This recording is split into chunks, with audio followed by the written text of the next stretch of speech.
Willkommen zurück. Heute schauen wir uns einen eleganten Trick an, der deine Sätze sofort kürzer, logischer und professioneller macht. Die Infinitivkonstruktionen mit zu. In unserer letzten Folge haben wir die Grenzen der Realität gesprengt.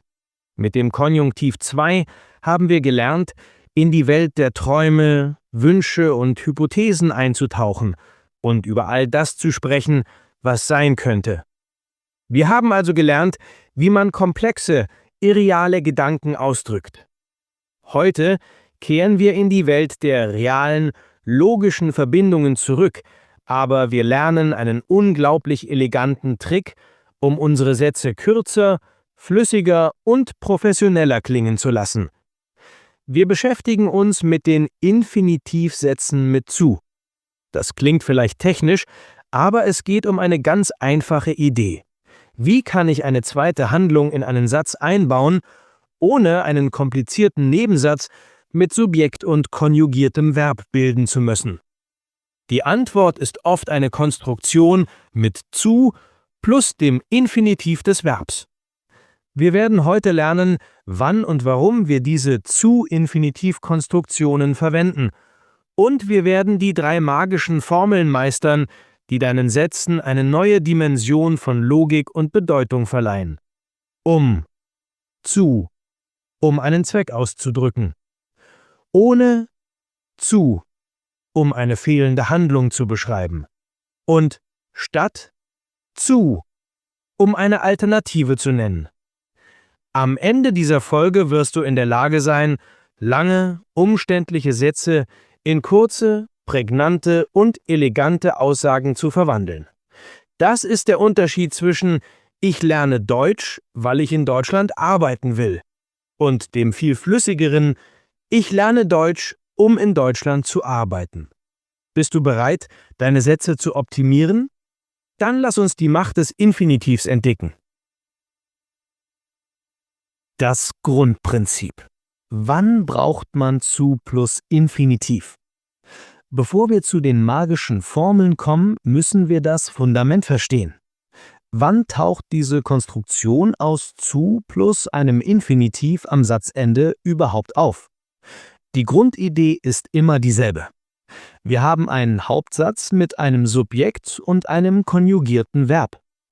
Und wir wollen eine zweite Handlung oder einen zweiten Zustand hinzufügen, der sich auf dasselbe Subjekt bezieht. Anstatt einen kompletten Nebensatz mit das zu bilden, können wir den Satz oft mit zu plus Infinitiv verkürzen. Die wichtigste Regel dafür lautet: Die Zu-Infinitivskonstruktion ist nur möglich, wenn das Subjekt im Hauptsatz und das gedachte Subjekt im Infinitivsatz identisch sind. Schauen wir uns das an. Satz: Ich verspreche, dass ich dir helfe. Subjekt im Hauptsatz: Ich. Subjekt im Nebensatz: Ich. Sie sind identisch. Also können wir verkürzen: Ich verspreche, dir zu helfen. Das und das zweite Ich fallen weg und das Verb helfe wird zum Infinitiv helfen mit zu davor. Aber in diesem Satz: Ich hoffe, dass du mir helfst. Subjekt im Hauptsatz: Ich. Subjekt im Nebensatz: Du. Sie sind nicht identisch. Hier ist eine Verkürzung nicht möglich. Der Das-Satz muss bleiben. Diese Konstruktion funktioniert nach bestimmten Verben oder Ausdrücken, die eine Absicht, einen Plan, einen Wunsch, eine Meinung oder eine Notwendigkeit ausdrücken. Hier sind ein paar typische Auslöser für einen Zu-Infinitivsatz.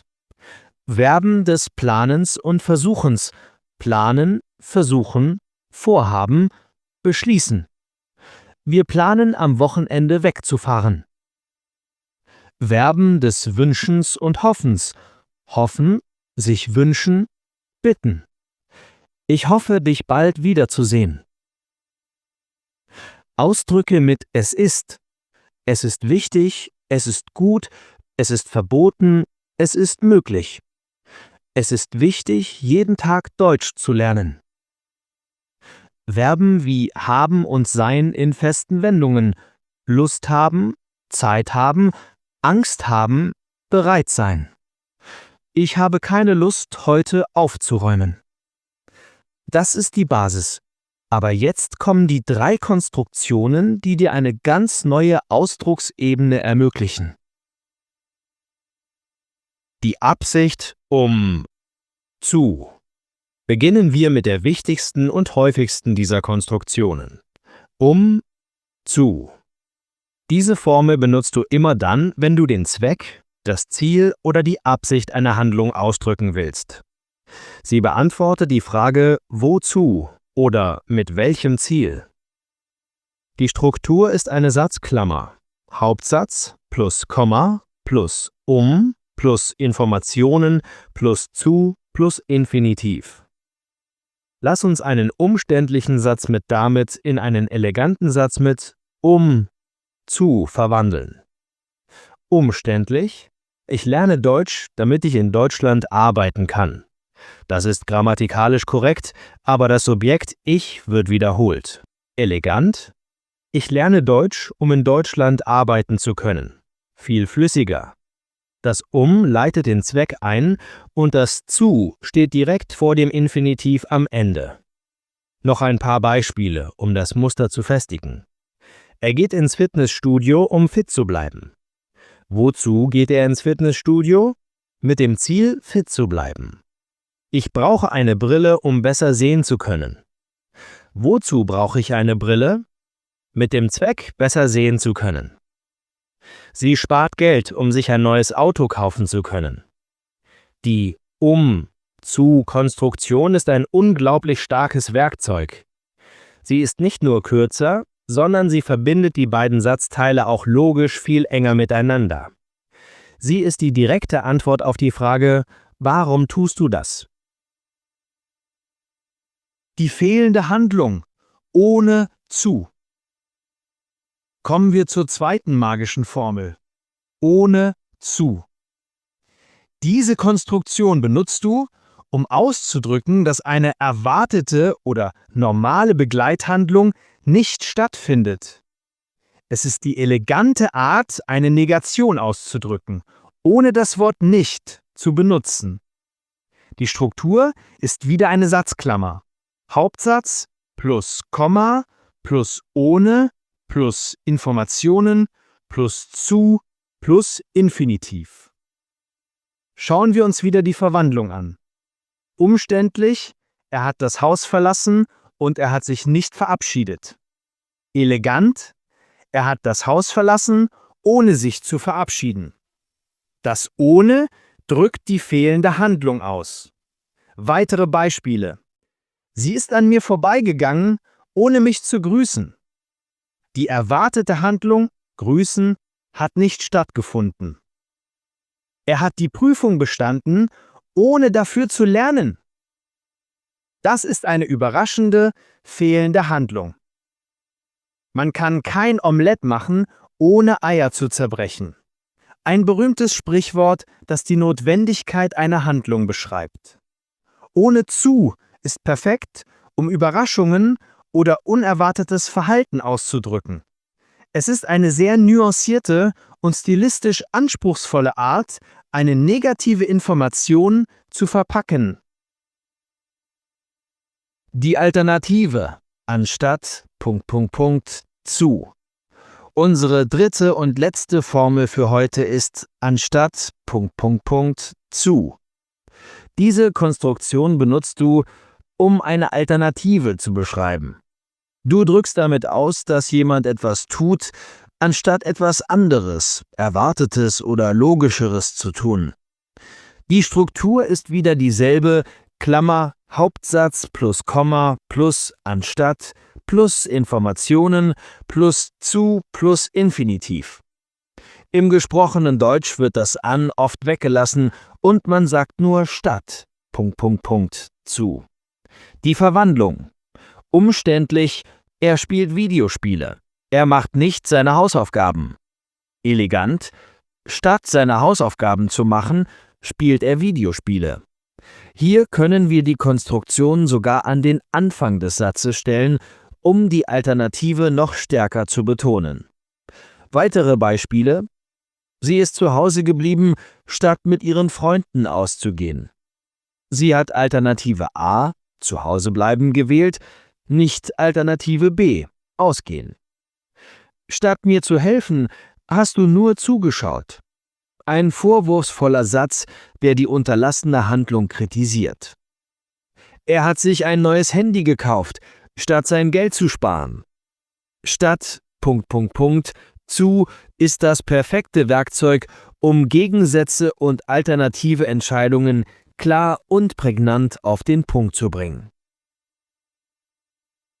Ein Blick auf die Details, Wortstellung und trennbare Verben. Zum Abschluss müssen wir noch zwei kleine, aber wichtige technische Details klären.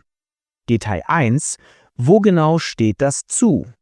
Die Regel ist einfach. Zu steht direkt vor dem Infinitiv.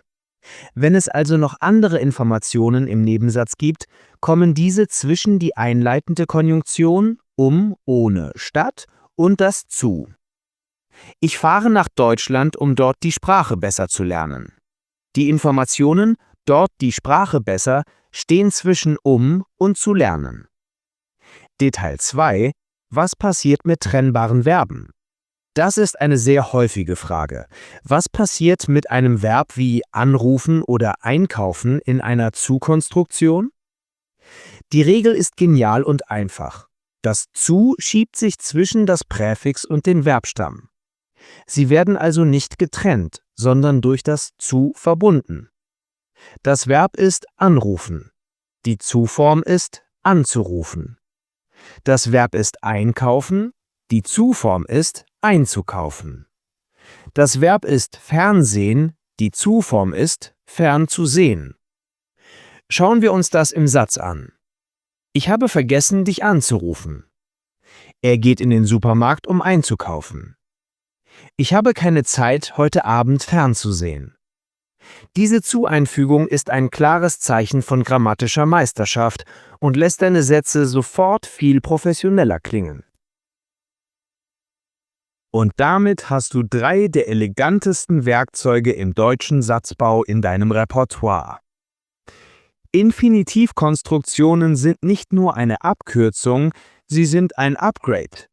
Sie machen deine Sätze dynamischer, logischer und zeigen, dass du die Verbindungen zwischen den Handlungen wirklich verstehst. Lass uns die wichtigsten Erkenntnisse noch einmal zusammenfassen. Erstens: Zu plus Infinitiv ist eine elegante Methode, um Sätze zu verkürzen, wenn das Subjekt in beiden Satzteilen dasselbe ist. Zweitens: plus Infinitiv benutzt du, um einen Zweck oder eine Absicht auszudrücken. Wozu? Drittens: Ohne plus Infinitiv benutzt du, um eine fehlende Handlung zu beschreiben. Was passiert nicht? Viertens: Anstatt plus Infinitiv benutzt du, um eine Alternative zu beschreiben. Was passiert anstelle von etwas anderem? Fünftens: Bei trennbaren Verben schiebt sich das zu elegant zwischen das Präfix und das Verb, wie bei anzurufen. Mein Tipp der Woche ist die Satztransformations-Challenge. Nimm dir komplexe Sätze, die du selbst geschrieben oder irgendwo gelesen hast, und versuche sie mit diesen neuen Werkzeugen zu optimieren. Aus Ich muss viel lernen, weil ich die Prüfung bestehen will, wird Ich muss viel lernen, um die Prüfung zu bestehen. Aus Er ging weg und er sagte kein Wort wird Er ging weg, ohne ein Wort zu sagen. Aus Du solltest arbeiten und du solltest nicht fernsehen wird Du solltest arbeiten, statt fernzusehen. Dieses bewusste Umformulieren ist das beste Training, um diese Strukturen nicht nur zu verstehen, sondern sie aktiv und automatisch in deiner eigenen Sprache zu verwenden. Vielen Dank, dass du heute wieder dabei warst. Wenn diese Folge dir geholfen hat, deine Sätze eleganter zu gestalten, freue ich mich riesig über deine Unterstützung. In der nächsten Folge werden wir unsere Sätze noch reicher und informativer machen. Wir beschäftigen uns mit einem der wichtigsten Themen für fortgeschrittene Lerner, den Relativsätzen. Wir werden lernen, wie wir mit der, die, das und anderen Relativpronomen wie wer, wo und was zusätzliche Informationen in unsere Sätze einweben, um Personen und Dinge präzise zu beschreiben. Bis zum nächsten Mal bei Deutsch einfach gemacht. Tschüss und alles Gute!